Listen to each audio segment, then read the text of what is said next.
ಯಾರಿಗೇನಾದರೂ ಜವಾಬ್ದಾರಿ ಇದ್ದರೆ ತತ್ಕ್ಷಣ ಇವತ್ತೇ ಸಂಜೆ ಒಳಗೆ ನೀರು ಬಿಡುವಂಥ ಕಾರ್ಯಕ್ರಮವನ್ನು ಹಮ್ಮಿಕೋಬೇಕು. ನಮ್ಮ ನಾಯಕರಾದಂಥ ಕುಮಾರಣ್ಣವರು ನಿರಂತರವಾಗಿ ಸರ್ಕಾರದ ಜೊತೆ ಸಂಬಂಧಪಟ್ಟಂಥ ಇಲಾಖೆಯ ಕಾರ್ಯದರ್ಶಿಗಳ ಜೊತೆ ಸಂಪರ್ಕದಲ್ಲಿದ್ದಾರೆ. ಅವ್ರಿಗೆ 3 ಕಾಸಿನ ಮಣ್ಣೆಣ್ಣೆಯನ್ನು ಕೊಡದೇ ಇರತಕ್ಕಂಥ ರೀತಿಯಲ್ಲಿ ಸರ್ಕಾರ ವರ್ತಿಸ್ತಾ ಇದೆ. ಬಹುತೇಕ ಇದು ನಾವು ಸಾಂಕೇತಿಕವಾಗಿ ಇವತ್ತು ವಿಶ್ವೇಶ್ವರಯ್ಯ ಸ್ಟ್ಯಾಚು ಮುಂದೆ ಇವತ್ತು ಜಿಲ್ಲಾಧಿಕಾರಿಗಳ ಕಚೇರಿ ಮುಂದೆ ನಾವೆಲ್ಲರೂ ಸೇರಿ ಇವತ್ತು ಒಗ್ಗಟ್ಟಾಗಿ ಪ್ರತಿಭಟನೆ ಮಾಡ್ತಾ ಇದ್ದೀವಿ. ಇದು ಮುಂದಿನ ದಿನಗಳಲ್ಲಿ ಇವತ್ತು ಸಂಜೆ ಒಳಗೆ ನೀರು ಬಿಡದೇ ಇದ್ದರೆ ಕುಮಾರಣ್ಣವರ ನೇತೃತ್ವದಲ್ಲೇ KRSಗೆ ಮುತ್ತಿಗೆ ಹಾಕುವಂಥ ಕಾರ್ಯಕ್ರಮವನ್ನು ಮಾಡುವಂಥ ಕಾರ್ಯಕ್ರಮಗಳನ್ನು ಹಮ್ಮಿಕೋಬೇಕಾಗುತ್ತೆ. ಆ ನಿಟ್ಟಿನಲ್ಲಿ ಸರ್ಕಾರ ಇವತ್ತು ಹಿಂದೆ ಇತಿಹಾಸ ಇದೆ, ಯಾವ್ಯಾವ ವರ್ಷದಲ್ಲಿ ಯಾವ್ಯಾವ ತಿಂಗಳಲ್ಲಿ ನೀರು ಬಿಟ್ಟಿರ್ತಕ್ಕಂಥ ಇತಿಹಾಸ ಇದೆ. ಈಗಾಗಲೇ 2018ರಲ್ಲಿ ಅಪ್ರೂವ್ ಆದಂಥ ಕೆಲಸಗಳನ್ನು ಇನ್ನೂ ಪೆಂಡಿಂಗ್ ಇಟ್ಟುಕೊಂಡು ಯಾವನಿಗೂ ದುಡ್ಡು ಮಾಡಿಕೊಡುವಂಥ ನಿಟ್ಟಿನಲ್ಲಿ ಇವತ್ತು ನೀರು ನಿಲ್ಲಿಸಿ ಇವತ್ತು ರೈತರ ಮೇಲೆ ಬರೆ ಎಳಿತಾ ಇರ್ತಕ್ಕಂಥದ್ದು ಇಡೀ ಜಿಲ್ಲೆಯ ಜನ ಇವತ್ತು ಹಾಗೆ ನಸುಸೋಗುವಂಥ ಸ್ಥಿತಿ ಬಂದಿದೆ.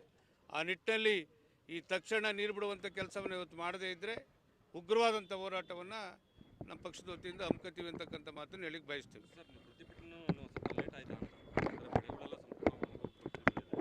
ಈಗಾಗಲೇ ಹಲವಾರು ಬಾರಿ ನಾವೀಗಾಗಲೇ ಪತ್ರಿಕಾ ಮುಖಾಂತರ ನಮ್ಮ ಮುಖಂಡರುಗಳು ಹೇಳಿದ್ದಾರೆ. ಅದಕ್ಕಿಂತ ಮಿಗಿಲಾಗಿ ಕುಮಾರಣ್ಣವರು ನಿರಂತರವಾಗಿ ಕಳೆದ ಒಂದು ವಾರದಿಂದ ನೀರು ಬಿಡಲಿಕ್ಕೆ ಕ್ರಮ ತಗೋಬೇಕು, ಲೋಕಸಭಾ ಸದಸ್ಯರಾಗಿ ನನ್ನ ಜವಾಬ್ದಾರಿ ಇದೆ ಅಂತಕ್ಕಂಥ ಮಾತನ್ನು ಹೇಳ್ಕೊಬಂದಿದ್ದಾರೆ.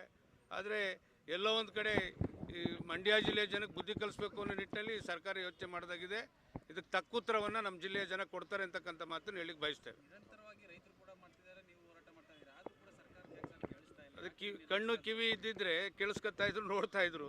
ಇವೆರಡು ಒಟ್ಟೋಗವಿಗೆ ಇವತ್ತೇನಿದ್ರು ದುಡ್ಡು ಮಾಡಬೇಕು, ಅವ್ರದ್ದು ಇದನ್ನು ಉಳಿಸ್ಕೋಬೇಕು ಅನ್ನೋಷ್ಟರ ಮಟ್ಟಿಗೆ ಈ ಜಿಲ್ಲೆಯ ಶಾಸಕರು ಮಂತ್ರಿಗಳಾಗಿ ಜವಾಬ್ದಾರಿ ನಿರ್ವಹಿಸುವಂಥವ್ರು ಮಾಡ್ತಾ ಇರ್ತಕ್ಕಂಥ ಹಿನ್ನೆಲೆಯಲ್ಲಿ ಇಂಥ ಸಂಕಷ್ಟದ ಪರಿಸ್ಥಿತಿಗೆ ಈ ಜಿಲ್ಲೆಯ ಜನವನ್ನು ದೂಡಿದ್ದಾರೆ. ಸರ್, ಇಷ್ಟೆಲ್ಲ ಪರಿಸ್ಥಿತಿ ಒಳಗಡೆ 6 ಫೇಸ್ಗೆ ಬಂದು ಸರ್ವೆ ಮಾಡ್ತಾ ಇದ್ದಾರೆ. ಯಾವುದೇ ಕಾರಣಕ್ಕೂ ಆ 6 ಫೇಸ್ ನೀರು ಕೊಡುವಂಥ ಪ್ರಶ್ನೆ ಇಲ್ಲ.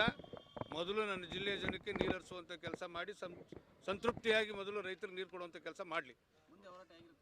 ಉಗ್ರವಾದಂಥ ಹೋರಾಟವನ್ನು ನಮ್ಮ ಜಿಲ್ಲೆಯ ಜನ ಇಡೀ ಕ್ಷೇತ್ರಗಳಲ್ಲಿ ಹಮ್ಮಿಕೊಳ್ತೀವಿ. Thank you.